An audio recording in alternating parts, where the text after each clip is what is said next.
sa isang paggamit ng motor. So, mag-uumpisa po muna tayo dun sa unsafe act at saka yung unsafe condition.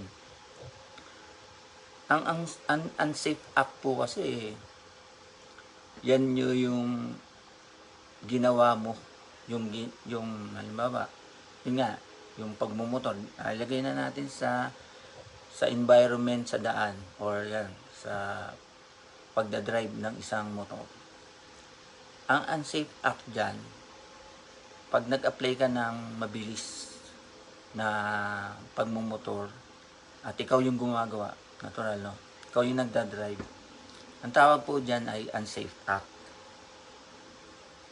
Ngayon, sa unsafe act mo na yan, yung mabilis mo pa lang na pagtakbo at hindi ka nag-apply ng safety, yung mga safety precaution, hindi mo inisip yan, tapos yung unsafe condition pa, yung unsafe condition, merong roadworks, merong tapos mabilis pa rin yung approach mo doon.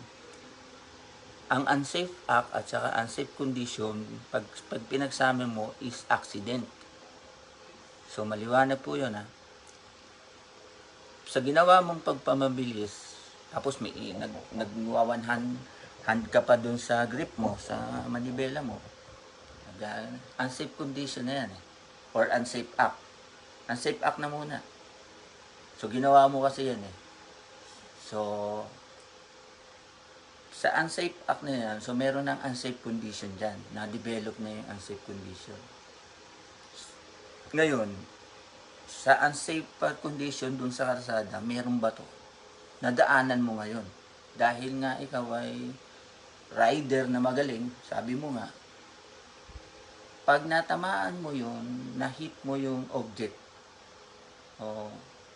ngayon, maglulus control ka, imposibleng hindi, kung one hand, ka. So, pag nag-lose control, aksidente. So, meron kang unsafe condition, plus unsafe act na ginawa mo, mag-cause yan ng aksidente. Mabuti kung minor accident lang yan, or yung matatamo mo is minor injuries lang. No? Paano kung fatal? Kaya wag tayong masyadong relax sa sarili natin, na iniisip natin.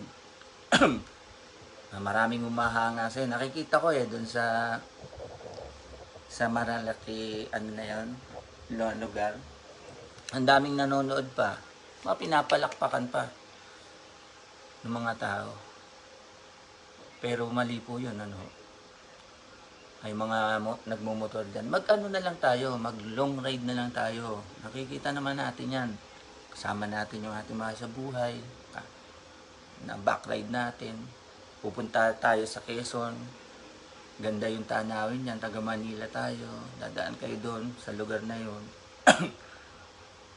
Pagsabihan nyo yung mga kasama nyo na hindi naman